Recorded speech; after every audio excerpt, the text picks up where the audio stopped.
जी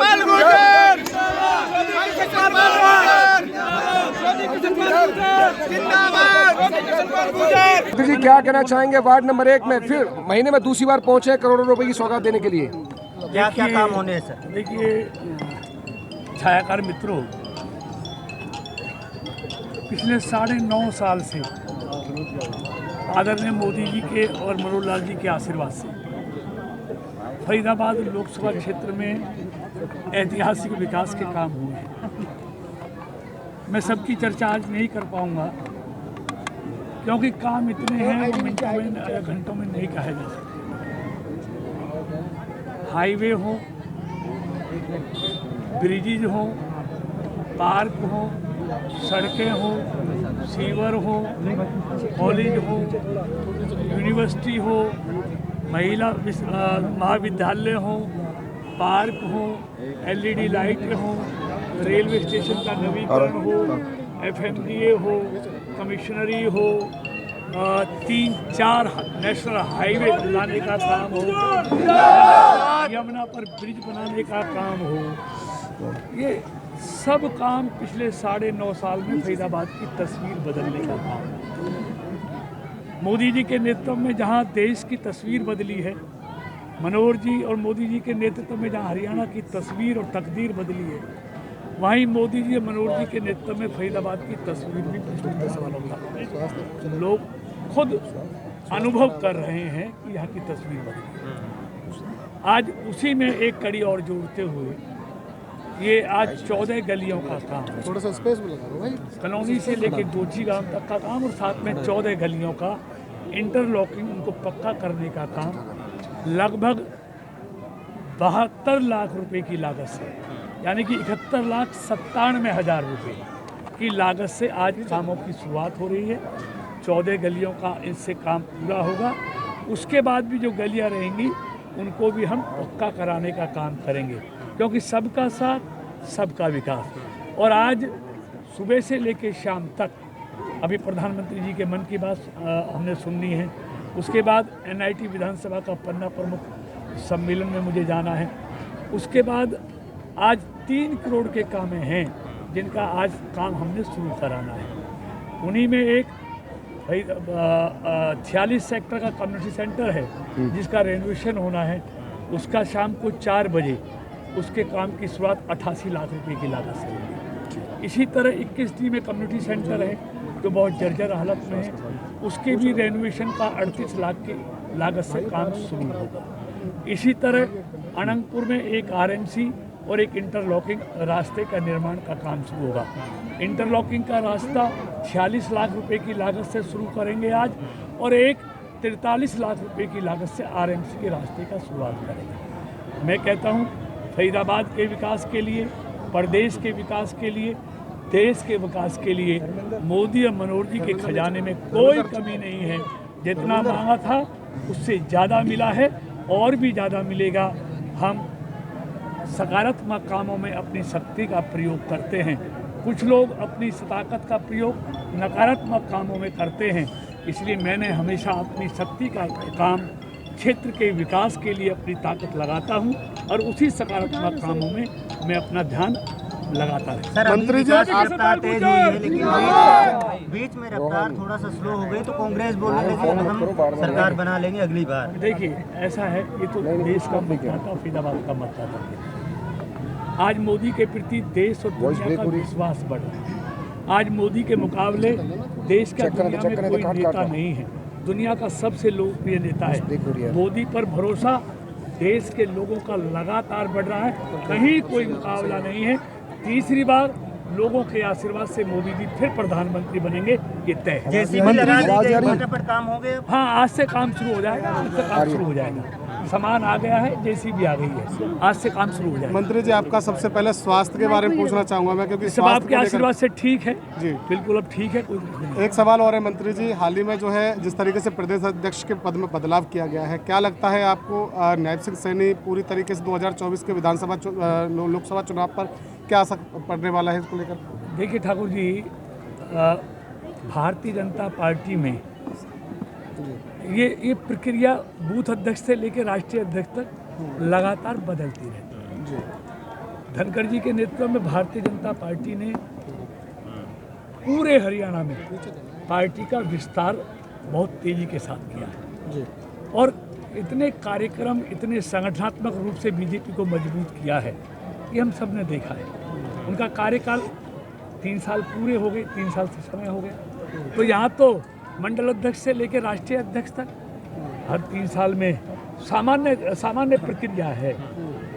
तो इसलिए कोई बड़ी बात नहीं है, भारतीय जनता पार्टी में सामान्य प्रक्रिया मंत्री जी अभी तो यहाँ पर दायित्व बदलते रहते हैं और मिलते रहते हैं। सीएम साहब का 9 साल पूरे हो चुके हैं, क्या कहना चाहेंगे? पूरे देश भर की प्रदेश की जनता जानना चाहती है 9 साल बेमिसाल रहे हैं या फिर अभी और कुछ कमी बाकी है? देखिए, पहले मैं कह दूं, आज जिनको हरियाणा प्रदेश की बागडोर नायब सिंह सैनी को सौंपी है, वो भी पार्टी के एक समर्पित कार्यकर्ता हैं। एक कार्यकर्ता से लेके जिला अध्यक्ष से लेके प्रदेश में विधायक, मंत्री, सांसद रहते हुए उन्होंने अनेक वर्ष अपने जीवन के पार्टी की सेवा में लगाए हैं। एक अच्छा, समर्पित, साधारण, व्यवहार कुशल कार्यकर्ता में अपनी पहचान रखने वाला नायब सैनी के हाथों में इस बार पार्टी की बागडोर आई है और मुझे उम्मीद है कि धनखड़ जी ने जहां पार्टी को आगे बढ़ाया है और उस काम को और तेजी के साथ नायब सिंह सैनी जी के नेतृत्व में और अच्छी तरह से अंजाम दिया। यही सवाल खड़ा हो रहा है, बहुत ज़्यादा प्रतिक्रियाएं आ रही हैं क्योंकि बीजेपी के कुछ नेताओं की प्रतिक्रियाएं कह रहे हैं कि धनखड़ साहब पार्टी को जोड़कर रखने वाले थे। अब ऐसे में सवाल ये है कि नायब सिंह सैनी कितना जोड़कर रख पाएंगे पार्टी? देखिए, ऐसा है, धनखड़ साहब जी ने भी और जितने अध्यक्ष रहे हैं जी, हमारे यहाँ सब पार्टी को मजबूत करने में लगते हैं। यहाँ कांग्रेस की तरह नहीं है, यहाँ कोई गुटबाजी नहीं है जो पार्टी को ही तोड़ने में लगे रहते हो। यहाँ सब पार्टी को जोड़ने के लिए, पार्टी को आगे बढ़ाने के लिए काम। मुकेश जी क्या मांगे हैं? धनखड़ जी ने भी वो काम किया है और नायब सैनी जी भी पार्टी को मजबूत करेंगे और सबको 9 साल पे बोल जाओ बस। देखिए, मैं 9 साल हरियाणा की राजनीति में ये व्यवस्था परिवर्तन के लिए जाने जाएंगे। 20 दिन से मेरे को नमूनिया हो गया था, अभी हॉस्पिटल से छुट्टी हुई है। वैसे मेरी राजस्थान में चुनाव में ड्यूटी है, वहां से कल ही मैं लौटा हूँ और आज आपके बीच में मैं किसी की आलोचना नहीं करता, मेरी फितरत में भी नहीं है, क्योंकि मेरा काम करना और जो काम करते हैं वो किसी की आलोचना नहीं करते और जिन्होंने कुछ नहीं करना धरना वो रात दिन आलोचनाओं में लगे। देखिए, पास हम सबके पास शक्ति है, उस शक्ति का उपयोग या तो सकारात्मक कामों में कर लो या अपनी उस शक्ति को नकारात्मक कामों में बर्बाद कर। लेकिन कुछ लोगों ने ठान रखा है कि हमने अपनी शक्ति को नकारात्मक कामों में ही खत्म करना है। लेकिन मेरी अलग सोच है, मेरे पास जो भी आपकी दी हुई शक्ति है वो लोकसभा क्षेत्र के विकास के काम में आनी चाहिए और मैं उसी में अपनी शक्ति को लगाता हूँ।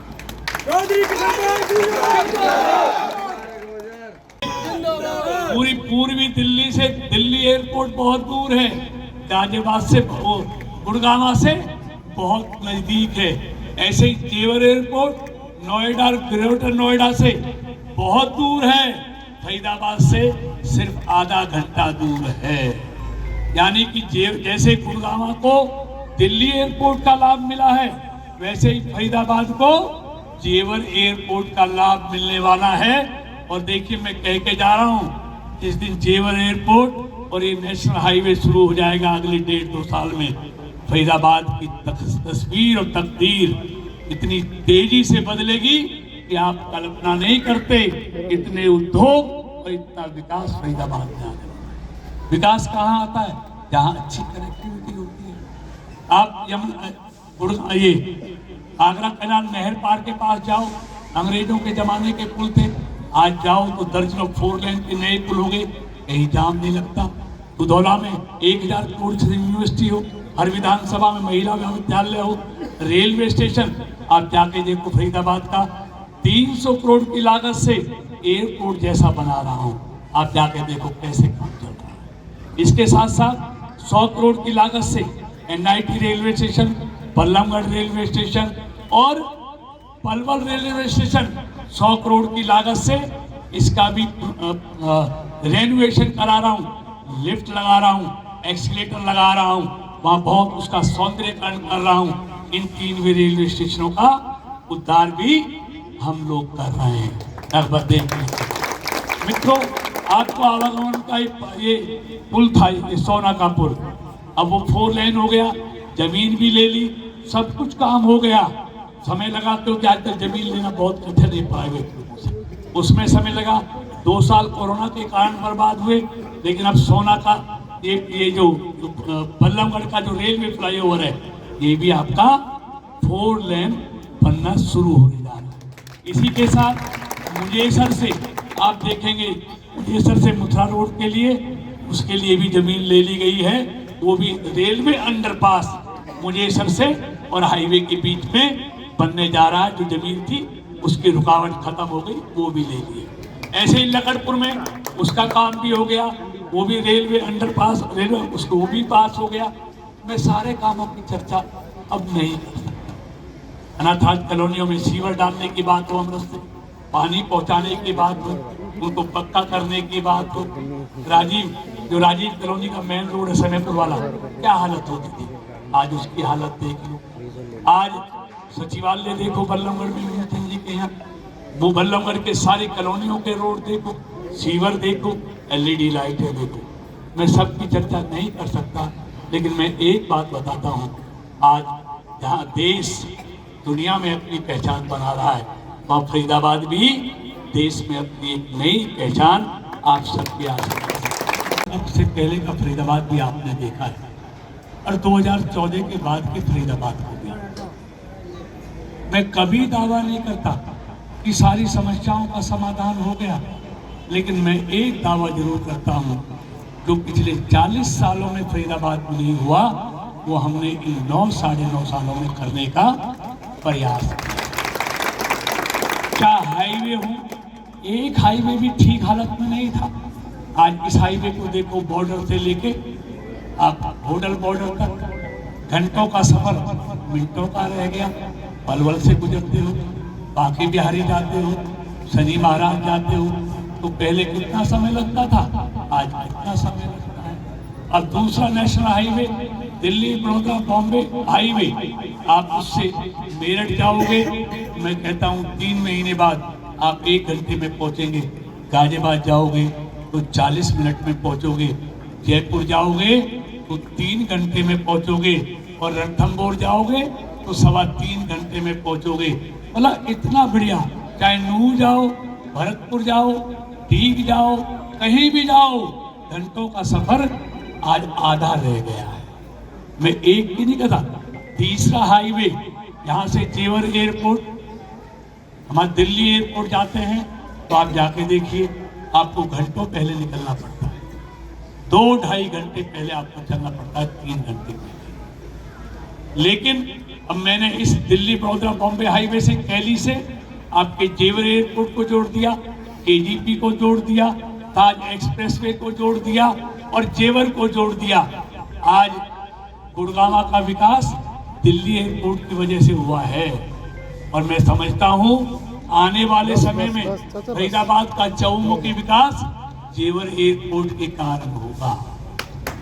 क्योंकि मित्रों, मैं इसके साथ साथ एक और बात कहना चाहता हूं। देखिए, दुनिया में ऐसे देश भी हैं जिनको भारत की तरक्की पसंद नहीं है। लेकिन एक बात बताओ, मैं इस पे आता वाले कहता हूं, अगर मोदी जी नहीं आते तो 70 सालों में धारा 370 नहीं हटी। मुझे अच्छी तरह याद है, जब 2014 में मैं लोकसभा में था, मेरे सामने महबूबा मुफ्ती और फारूक अब्दुल्ला जी बैठते थे। आप YouTube पे निकालेंगे तो आज भी निकलेगा। क्या बोलते थे कि मोदी जी धारा 370 को 33 को हटाने की कोशिश मत करना, कश्मीर बारूद के ढेर पे बैठा है, फट जाएगा। लेकिन उनको पता नहीं था, इस बार ऐरे गहरे से नहीं, मोदी जी से पाला पड़ा है। और जिस दिन धारा 370 हटाई तो बारूद फटने की बात छोड़ो, पत्ता तक नहीं हिला। मित्रों यही नहीं, 500 साल से राम मंदिर के लिए हम क्या क्या नहीं कर रहे थे। कितने लोग इस दुनिया से चले गए राम मंदिर के बनते हुए देखने की आस में। हम सौभाग्यशाली हैं कि अपनी आंखों के सामने हम राम मंदिर बनता हुआ देख रहे हैं। अगर मोदी जी को आप नहीं लाते तो ये राम मंदिर बनता, क्योंकि आपको याद है हम 2014 से पहले गली गली में नारा लगाया करते थे, आप भी लगाया करते थे, राम लला हम आएंगे, मंदिर वहीं बनाएंगे। लेकिन हमारे विरोधी कहते थे कि पर तारीख नहीं बताएंगे। अब तो 22 जनवरी राम लला वहां विराजमान होंगे। अब तो तारीख भी तय हो गई, अब क्या कहेंगे वो, अब तो तारीख भी बता दें। तो ये हम सौभाग्यशाली हैं कि अपने आंखों के सामने राम मंदिर को बनता हुआ देख रहे हैं। आज काशी विश्वनाथ का स्वरूप देखो, आज उज्जैन के महाकाल का स्वरूप देखो, आज सोमनाथ का, केदारनाथ का, बद्रीनाथ का स्वरूप देखो। मतलब देश आर्थिक तौर पर मजबूत नहीं हो रहा, देश सांस्कृतिक तौर पर भी मजबूत हो रहा है। सारे तीर्थ स्थलों को हाईवे से जोड़ा जा रहा है। तो ये काम आपने मोदी जी को बनाया, इसलिए हो रहा है। तो मित्रों, इसलिए मैं कहता हूँ आज विपक्ष के पास कुछ नहीं है, ना कोई नेता है, ना कोई नीति है, ना कोई एजेंडा है, ना कोई विजन है। उनका एक एजेंडा है कि मोदी को हटाओ। उसे पूछो तुम्हारा नेता कौन होगा, अभी नहीं बताएंगे, क्योंकि अगर नेता बता दिया तो उसी दिन भट्टा बैठ जाएगा। इसलिए नेता नहीं बताते लोगों को, तो नेता नहीं बताइए मोदी के खिलाफ तुम्हारे पास कौन है, ये बताना पड़ेगा। ये देश की जनता है, ये पूछेगी बताइए मोदी के खिलाफ कौन, पहले बताना होगा। पीछे तो वही होगा जैसे पहले हुआ था। आप देखेंगे 2014 से पहले ये मंत्रालयों के लिए हड़पेंगे, झगड़ेंगे, फिर हड़पेंगे, फिर घोटाले करेंगे, फिर जेल जाएंगे, फिर बेल पर आएंगे। वही देश जिसकी प्रतिष्ठा पहले धूमिल की थी, फिर दुनिया में भारत की प्रतिष्ठा को धूमिल करेंगे। जो भारत दशकों के बाद आज तेज गति से आगे बढ़ा है, फिर उसको ये रोक देंगे। तो मित्रों, ऐसा कहना चाहता हूँ, सवाल मोदी का नहीं, कृष्णपाल का नहीं, देश का है।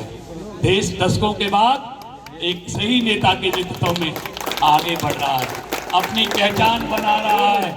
इसलिए मैं कहने आया हूँ कि दुनिया में सारे देश भारत को चाहने वाले नहीं हैं। पाकिस्तान और चीन जैसे देश भी हैं जिनको भारत की तरक्की पसंद नहीं है। इसलिए जैसे जैसे चुनाव नजदीक आएगा, उन सबकी कोशिश होगी कि भारत की तरक्की को कैसे रोका जाए।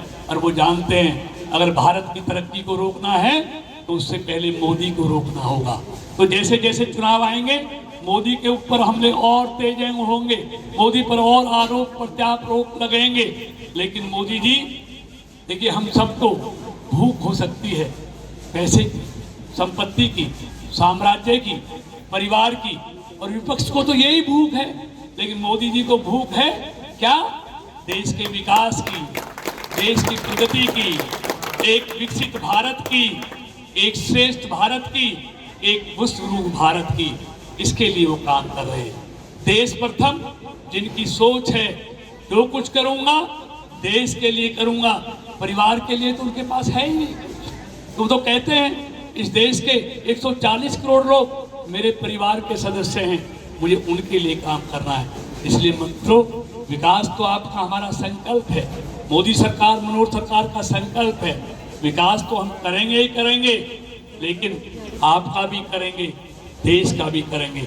एक बात कहकर अपनी बात समाप्त कर रहा हूँ, मेरा क्या हुआ, मेरा क्या नहीं हुआ, इसको ज़्यादा महत्व नहीं है। देश के लिए क्या हुआ, देश का क्या हुआ, ये ज़्यादा महत्वपूर्ण है, क्योंकि देश प्रथम है हमारे लिए। इसलिए मित्रों, मुझे उम्मीद ही नहीं, यकीन है कि देश के भविष्य के लिए, विकसित भारत के लिए, श्रेष्ठ भारत के लिए, विश्वगुरु भारत के लिए हम सब मिलकर तीसरी बात भी इस देश में कमल खिलाएंगे।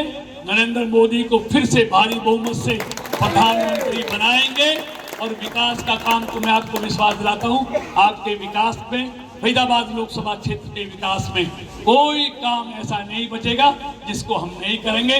बहुत बहुत धन्यवाद। भारत माता की। भारत की गलियों का हमने काम किया। इससे पहले भी 7-8 करोड़ की मैं भी पीछे कामों की शुरुआत करके गया था। इसमें सारी गलियां हैं, 14 गलियां हैं, और इसके बाद भी जो गलियां रह जाएंगी, जो काम अभी मुकेश जी ने मुझे बताए हैं, राजेश जी ने मुझे बताए हैं, यही साहब जी ये मैं आपको दे रहा हूँ, 1 हफ्ते में सबके एस्टिमेट बनाकर आप पुटअप करना, इनको मंजूर मैं कराऊंगा, आपको करके।